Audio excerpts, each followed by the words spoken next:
Olá!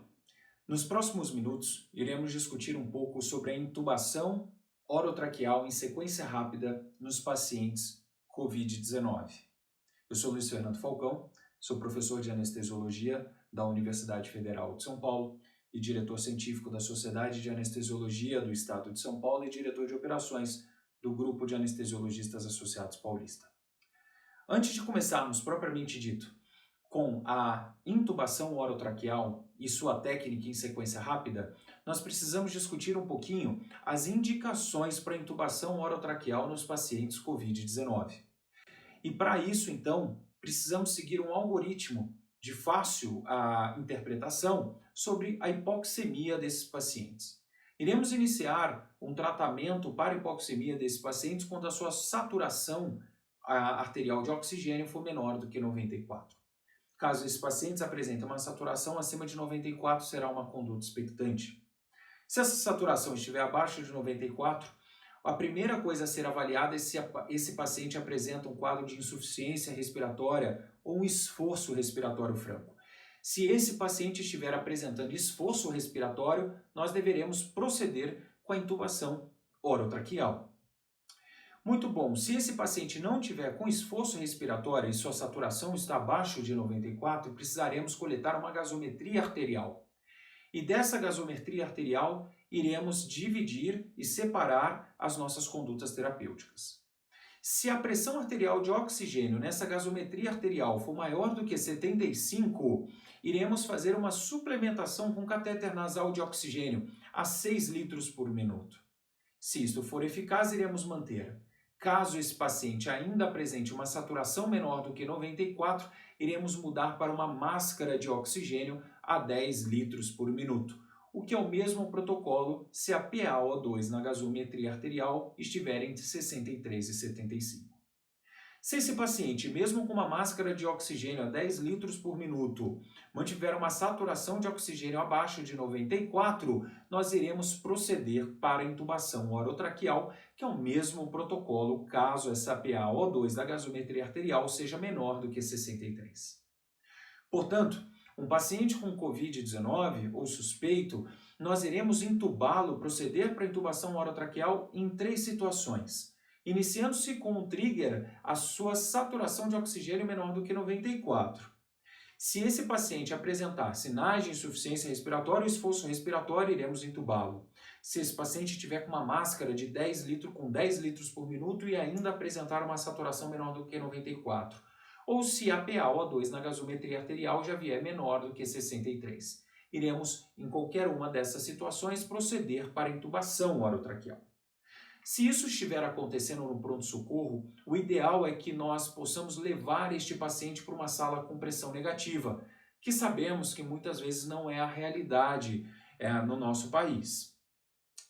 Portanto, esse paciente vai estar num local isolado, aonde nós iremos proceder com a intubação orotraqueal. Antes de entrar no leito deste paciente, precisamos ter alguns preparativos, ou seja, precisamos pegar os kits do paciente COVID-19, aonde nesses kits deve compor, primeiro, os equipamentos de proteção individual. A intubação orotraqueal é um procedimento que gera aerossol. Portanto, todos os profissionais do ambiente que estiverem ao redor do paciente precisam estar usando o EPI completo, o que significa máscara N95 ou similar, óculos de proteção ou face shield, gorro, avental impermeável e luvas. Caso o avental não seja um impermeável, tem que ser um avental com uma miligramagem correta.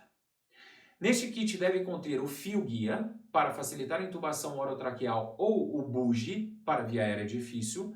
Devemos ter preferencialmente o videolaringoscópio, que a nossa primeira tentativa precisa ser ótima, portanto, precisamos fazer a primeira tentativa com o videolaringoscópio. Quando utilizaremos o laringoscópio convencional, comum, única e exclusivamente se no nosso hospital não tiver o videolaringoscópio. Precisaremos ter vários tamanhos de tubo, de 7 a 8,5, onde podemos usar para mulheres 7 e 7,5, para homem 8 e 8,5. Devemos ter 2 filtros, um filtro HME e um filtro EPA. Por que dois filtros? Porque o filtro HME vai ser conectado ao Y do paciente, enquanto o filtro EPA será conectado no ramo expiratório do nosso circuito ventilatório para impedir e minimizar o risco de contaminação do ambiente. Devemos ter nesse kit um kit de cricotireoidostomia por punção e veremos como proceder, uma pinça forte para que possamos clampear este tubo caso seja necessário a desconexão do ventilador, um cufômetro e um estetoscópio. Como eu falei anteriormente, esse é um procedimento que gera aerolização. Portanto, precisamos tomar cuidado durante o procedimento de intubação. Alguns colegas têm preconizado que a gente possa pegar um êmbolo de uma seringa e ocluir o tubo orotraqueal durante o processo de intubação, conforme podemos ver nessa ilustração. Se não estivermos utilizando o fio-guia, essa oclusão se faz muito fácil. Se estivermos usando o fio-guia, precisamos fazer um furo neste êmbolo, de sorte que o fio-guia passe por dentro do êmbolo para que ocorra a oclusão do tubo orotraqueal. Tendo todos os materiais preparados, a equipe completamente paramentada, devemos então entrar no leito do paciente. E ao entrar no leito do paciente, precisaremos já estar organizados. É extremamente importante que façamos uma comunicação com a equipe antes, que cada um conheça o seu papel e que esta comunicação aconteça como acontece na parada cardiorrespiratória, ou seja, uma comunicação em alça fechada. Como é um procedimento que gera aerolização do ambiente, nós precisamos ter o mínimo do número de profissionais dentro deste ambiente. Portanto, é preconizado que se tenha no máximo 3 profissionais no ambiente da intubação, que é o operador, o médico que vai realizar a intubação, um assistente para que ajude este médico a proceder à intubação orotraqueal e um enfermeiro. Isso são as pessoas que estão nessa o que chamamos de zona quente ou zona vermelha, de preferencialmente o local com pressão negativa. Do lado de fora, num quarto de apoio, devem ficar 2 circulantes e prontamente disponível um carrinho de parada cardíaca e uma maleta completa para via aérea difícil. Estes profissionais não devem estar na área quente para minimizar o risco de contaminação. Ao procedermos para a intubação orotraqueal, é muito importante que nós não tornemos uma via aérea que não é difícil em uma via aérea difícil. Nós estamos num momento de muito estresse, pelo risco de contaminação, por um paciente potencialmente grave ou grave, então devemos fazer este procedimento com máxima calma e o máximo zelo. Isso inclui que, antes de procedermos à intubação orotraqueal, a gente tente ter pelo menos uma história rápida deste paciente que possa sinalizar uma potencial via aérea difícil. Como, por exemplo, histórias de ronco, de apneias de sono, pacientes com dispneias por mecanismos obstrutivos, um trauma cervical, cirurgias de radioterapia ou história de dificuldade de intubação. Isso já irá me alertar para um potencial risco de via aérea difícil. Assim como, se possível, avaliar a abertura oral desses pacientes que precisam ter pelo menos 3 centímetros. Avaliar a distância tírio-mentoriana, que precisa ter pelo menos 5 centímetros. E avaliar a protrusão voluntária da mandíbula. Isso irá nos auxiliar a saber que este paciente é pouco provável ter uma via aérea difícil. Outros exames físicos também, se possível, é bom fazê-los, como a flexão do pescoço de pelo menos 35 graus ou a sua extensão de pelo menos 80 graus, avaliar a complacência do espaço submandibular. Os pacientes que têm a região submandibular dura significa maior dificuldade para a intubação. Deformidades cervicais, circunferência cervical, às vezes o paciente é um paciente magro, mas se ele tem uma circunferência cervical maior do que 40 centímetros, indica dificuldade para intubação. E até mesmo presença de incisivos muito grandes, o que irá dificultar a laringoscopia. Feito essa rápida anamnese, esse rápido exame físico, para sabermos o que vamos encontrar ao iniciar o processo de intubação orotraqueal, o segundo passo de extrema importância é posicionamento. A maior incidência de falha de intubação orotraqueal é pelo posicionamento errado. E aí vale lembrar um conceito básico, que a via aérea possui 3 eixos. Possui um eixo oral, um eixo faríngeo e um eixo laríngeo. Os 3 eixos eles são não congruentes, portanto, a luz não faz curva, não iremos conseguir ver a glote para proceder com a intubação. O primeiro passo a ser feito é a colocação de um coxim suboccipital. O coxim suboccipital irá aproximar e alinhar o eixo faríngeo do eixo laríngeo. E como iremos colocar o coxim suboccipital? Vamos ilustrar. O nosso objetivo do coxim suboccipital é alinhar o pavilhão auricular externo na linha do externo. Perceba que nesse homem deitado, o pavilhão auricular externo não está alinhado com o externo. Porém, ao colocar um coxim suboccipital, nós conseguimos alinhar o pavilhão auricular externo na linha do externo. Portanto, não há um tamanho de coxim pré-definido. Precisamos avaliar paciente por paciente. Por fim, iremos finalizar o posicionamento desse paciente fazendo a hiperextensão do pescoço, porque agora, neste momento, iremos colocar o eixo oral alinhado com os demais eixos, faríngeo e laríngeo. Esta é a posição de intubação orotraqueal, chamado sniff position. Portanto, esse posicionamento é primordial para o sucesso da intubação orotraqueal. Temos todos os materiais preparados, fizemos uma rápida avaliação do nosso paciente e posicionamos o nosso paciente. Agora, nós iremos iniciar a pré-oxigenação. A pré-oxigenação ela deve ser feita com uma máscara facial ligado-se a um filtro e a um reservatório, o que chamamos convencionalmente de ambu. O fluxo de oxigênio no fluxômetro ele deve ser o mínimo necessário para que se mantenha um reservatório cheio. Se esse paciente estiver hipotenso, podemos fazer droga vasoativa ou até mesmo 500 ml de cristalóide. E a partir de agora, fazendo a pré-oxigenação desse paciente por pelo menos 5 minutos, iniciaremos o nosso processo de indução da anestesia geral para proceder à intubação. É muito importante aqui ressaltar que nós não estamos fazendo uma sedação para intubar. Nós estamos fazendo uma indução de uma anestesia geral para intubar este paciente. A laringoscopia é um estímulo adrenérgico muito alto.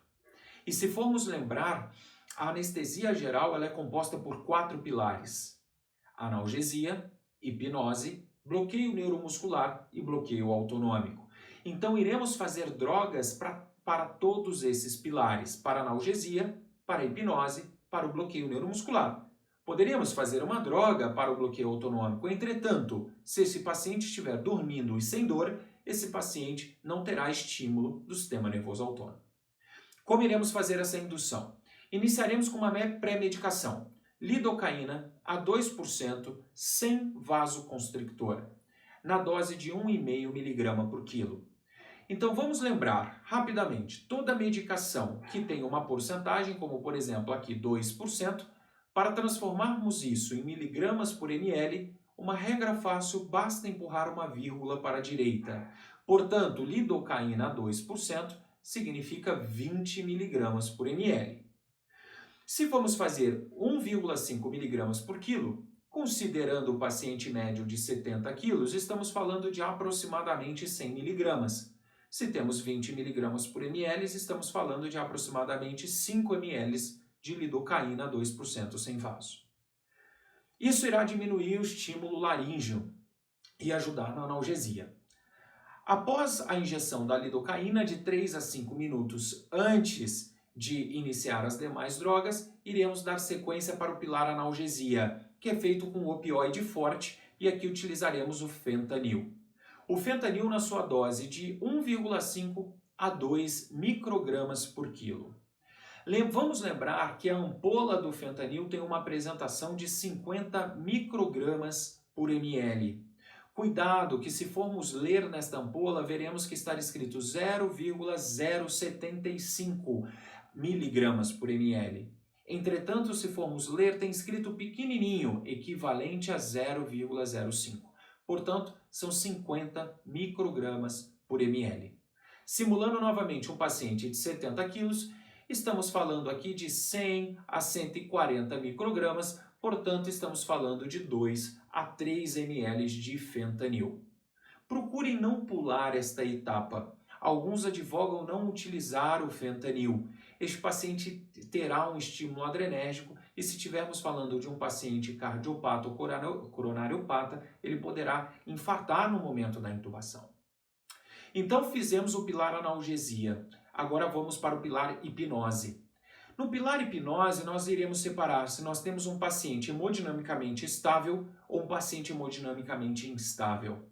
Isso porque alguns hipnóticos, como o Propofol, causam grande hipotensão. Falando-se de um paciente instável, temos duas grandes opções. A primeira delas, o etomidato. O etomidato na dose de 0,3 mg por quilo. Lembrando que a ampola do etomidato vem de 20 mg. Portanto, se estamos falando de um paciente de 70 quilos, iremos fazer uma ampola inteira, os 10 ml do etomidato. A segunda opção é a ketamina, que é um antagonista NMDA e é uma medicação simpático-mimética, na dose de 1,5 a 2 mg por quilo. Lembrar que a ketamina, por ser simpático-mimética, ela faz taquicardia e hipertensão. Portanto, seria mais indicada para pacientes bradicárdicos e hipotensos. A apresentação da ketamina é de 50 mg por ml. E se estamos falando de até 2 mg por quilo, novamente, paciente de 70 quilos são 140 mg, então estamos falando de quase 3 ml, aproximadamente 2 ml. Muito bom. Vamos agora, fomos para a analgesia, hipnose do paciente instável e a hipnose do paciente estável. Podemos lançar mão do Propofol. O Propofol é um dos melhores hipnóticos, mas ele é vasodilatador e cardiomiodepressor, então ele faz hipotensão se injetado de forma rápida. O Propofol deve ser feito na dose de 2 mg por quilo. Lembrando que o Propofol, a apresentação dele é a 10 a 1%, portanto é 10 mg por ml. A ampola tem 20 ml, portanto são 200 mg.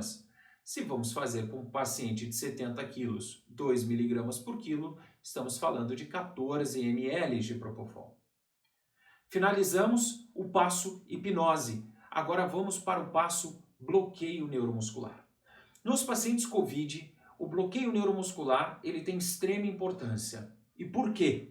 Por causa de ser um procedimento que gera aerolização. Se formos laringoscopar esse paciente tossir, iremos dispersar gotícula e aerosol por todo o ambiente, contaminando toda a equipe.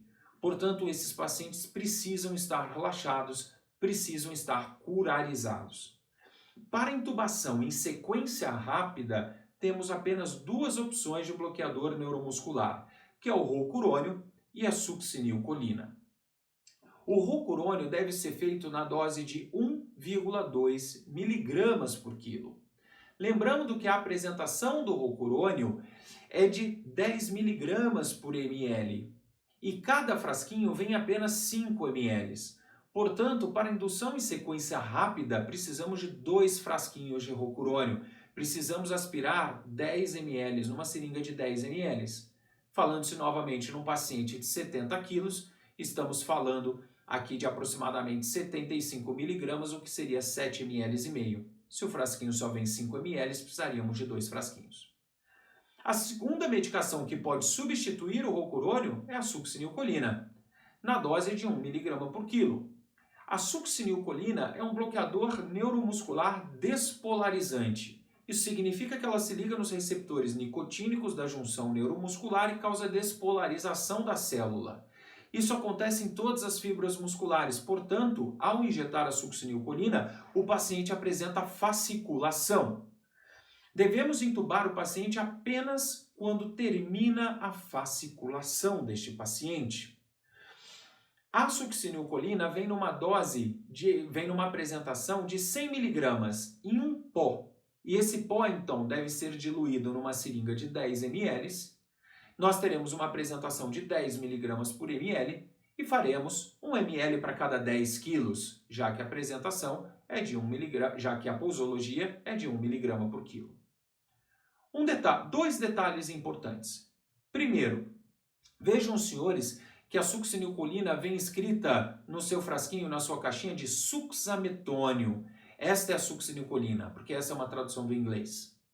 Segundo, como ela é um bloqueador neuromuscular despolarizante e ela vai despolarizar todas as fibras musculares, a despolarização significa entrar sódio na célula e sair potássio da célula. Portanto, nós temos um aumento do potássio plasmático ao injetar a succinilcolina. Este aumento acontece de meio a 1 mEq de potássio. Portanto, não devemos utilizar a succinilcolina em pacientes que já têm hipercalemia, pacientes renais crônicos dialíticos, devemos evitá-lo pelo risco de hipercalemia. Bom, então a boa prática da intubação orotraqueal nesses pacientes é, primeiro, vamos planejar tudo com calma e com antecedência. Tem que ser o profissional mais experiente a realizar a intubação orotraqueal, porque preferencialmente o paciente precisa ser intubado logo na primeira tentativa. Devemos estar preparados, todos os materiais preparados, todas as medicações diluídas. Nunca inicie um processo de intubação orotraqueal sem ter o seu tubo preparado com fio-guia e checado, o laringoscópio checado, os equipamentos checados, a rede de oxigênio, as medicações nas seringas, tudo precisa estar preparado. Vamos fazer uma pré-oxigenação generosa de pelo menos 5 minutos, mantendo de preferência o dorso elevado em 40 graus, caso a hemodinâmica do paciente permita. Isso melhora a capacidade residual funcional desse paciente e reduz a telectasia, melhorando a oxigenação. A intubação precisa ser em sequência rápida. O que significa intubação em sequência rápida? Não iremos realizar a ventilação manual durante o processo de intubação. Para isso, precisamos utilizar bloqueadores neuromusculares de ação rápida. O rocurônio na dose de 1,2 mg por quilo e a succinilcolina na dose de 1 mg por quilo, ele já apresenta um relaxamento do paciente de 40 segundos a 60 segundos. E aí podemos proceder com a intubação sem ventilar este paciente. Esta é a intubação em sequência rápida. Portanto, o bloqueio neuromuscular é fundamental para facilitar a intubação. Devemos usar filtro de barreira no tubo, o filtro HME na ponta do tubo e o filtro EPA no ramo expiratório do paciente. E não devemos tentar demais. Tem que ser o profissional mais experiente a realizar essa intubação. Existem vários protocolos de via aérea difícil. Todos esses protocolos são vários fluxogramas que no momento do estresse, em um paciente desaturando, hipoxêmico, precisando ser intubado, e quando não conseguimos intubá-lo, nós ficamos estressados. Nós não vamos lembrar todo aquele fluxograma. Então eu trago aqui para os senhores uma abordagem cognitiva da via aérea, que é chamada de Vortex Approach. Esse é um protocolo australiano. E o que significa o Vortex Approach? Vejam, ele é um modelo de vórtex e aqui estamos olhando por cima deste vórtex. Significa que nós temos 3 alternativas para oxigenar o nosso paciente. Nós temos a alternativa de intubação orotraqueal, nós temos a alternativa de utilizar um dispositivo supraglótico, uma máscara laríngea, e nós temos a alternativa de fazer uma ventilação manual nesse paciente. No paciente com Covid, o que nós faremos? Iniciaremos o processo pela intubação orotraqueal em sequência rápida. Entretanto, se nós não conseguirmos intubar este paciente, devemos proceder para o uso de um dispositivo supraglótico, que é a máscara laríngea. E a máscara laríngea deve estar disponível junto com os nossos equipamentos. Não há tempo para buscá-la. De preferência, é recomendado que a máscara laríngea seja a máscara laríngea de 2ª geração. Aqui há uma via de aspiração gástrica, porque ela realiza melhor selo.